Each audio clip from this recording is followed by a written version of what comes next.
Hello बच्चों, let's read this question. So this question says calculate the volume occupied by first part में बोला है कि 28 you nitrogen gas, B में बोला है 28 ग्राम नाइट्रोजन गैस एसटीपी। ठीक है, एसटीपी का बच्चों मतलब क्या होता है? एसटीपी का मतलब होता है देखिए आपका स्टैंडर्ड टेम्परेचर प्रेशर। ऑलराइट, तो बच्चों देखिए इस क्वेश्चन का की कॉन्सेप्ट आप लिख लीजिए। आपको यहाँ पर वॉल्यूम कैलकुलेट करके बतानी एसटीपी एसटीपी लिख लीजिए। ठीक है, बेसिकली वॉल्यूम देखिए स्टैंडर्ड टेम्परेचर प्रेशर का क्या मतलब होता है?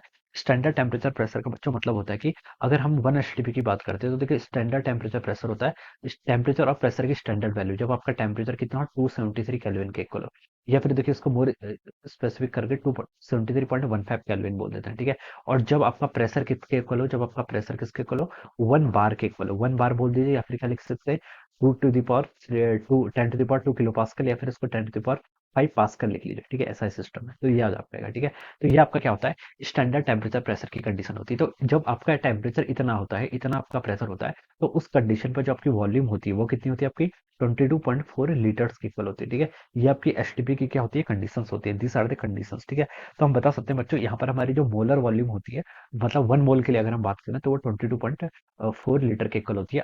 एक आइडल गैस इक्वेशन से हम इसका आंसर फाइंड आउट कर सकते हैं। ठीक है, अब बच्चों देखिए स्टार्ट करते हैं।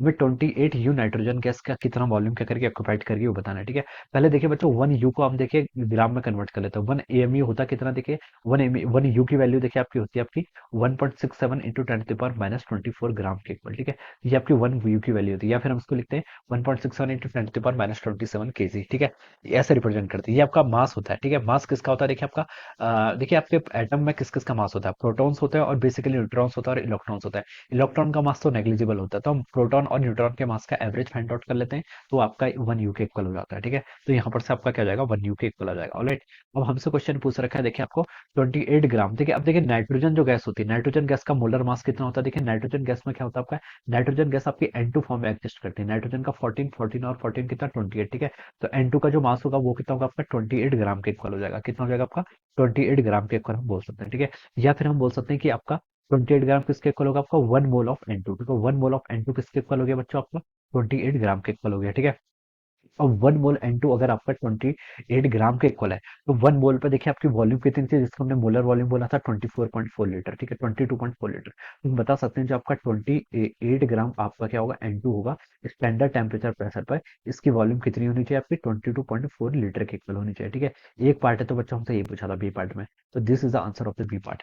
28 ग्राम नाइट्रोजन। ठीक है, 28 क्या होता है, इसका मोलर मास होता है। ठीक है, या इसकी वॉल्यूम कितनी होगी एसटीपी पर आपकी 22.4 लीटर के इक्वल हो जाएगी। ठीक है, अब पहले पार्ट पे चलते हैं। पहले पार्ट पे हमसे 28 यू नाइट्रोजन गैस के लिए भी पूछा गया। ठीक है, अब देखिए बच्चों हम क्या बता सकते हैं, आपका 28 यू पूछा ना। ठीक है, तो देखिए बच्चों 28 यू, ठीक है 1 यू कितना होता है, हमने यहाँ पर से लिख रखा है आपका इसके इक्वल है। ठीक है, यहाँ से हम क्या लिख सकते हैं, 1 यू आपका देखिए किसके इक्वल है, 1.67 इंटू 10 to the power -24 ग्राम के इक्वल। तो अब यहाँ से बता दीजिए, देखिए ए पार्ट के लिए हम कर रहे हैं तो हम लिख सकते हैं 28 यू किसके इक्वल होगा, इसको आप 28 से मल्टीप्लाई कर लीजिए। ठीक है, 28 into 1.67 into 10 to the power -24 ग्राम। ठीक है, ये आपका क्या हो जाएगा, this will be the value of our 28 you. ठीक है, 28 यू की वैल्यू तो बच्चों आपके यहाँ पर से ही आ गई। ठीक है, और अब क्या लिख सकते हैं, देखिए यहाँ से हम लिख सकते हैं बच्चों, देखिए 28 ग्राम, 28 ग्राम में बच्चों कितनी वॉल्यूम थी आपकी 22.4 के इक्वल थी। कितनी थी आपकी 22.4 लीटर। तो अब इसको लिख लीजिए यहाँ से 22.4 लीटर इंटू देखिए आपका क्या कर लीजिए देखिए 28 ग्राम नाइट्रोजन में आपकी 22.4 लीटर वॉल्यूम थी, इसको पुट कर दिया।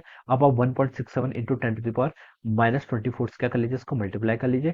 ये आपकी क्या जाएगी, this will be our volume, ये आपके यहाँ पर से वॉल्यूम हो जाएगी। ठीक है, तो बच्चों उसको कैलकुलेट करेंगे तो कितना आएगा, देखिए 22.4 इंटू 1.67। ठीक है, 1.67 को 5/3 लिख सकते हैं ना, तो इसको आप देखिए ऐसे लिख लीजिए 22.4 इंटू आपका 5/3। ठीक है, तो इसको आप मल्टीप्लाई करेंगे तो देखिए 3 से अगर ये मल्टीप्लाई करें तो 3 7 21 3 6 12 7 3 222 हो जाएगा। ठीक है, और यहाँ से आपका 3 6 18 7.46 अराउंड आएगा। ठीक है, कितना आएगा आपका 7.46 अराउंड आएगा। इसको अगर आप मल्टीप्लाई करेंगे 7.46 इंटू यहाँ पर आपका 10 to the power -24 भी है। ठीक है, बस कैलकुलेशन सिंप्लीफाई कर रहा हूँ और कुछ नहीं।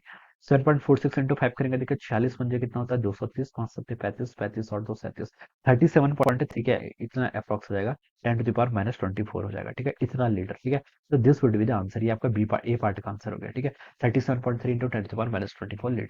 So I hope you all understood this concept. All the best and thank you so much.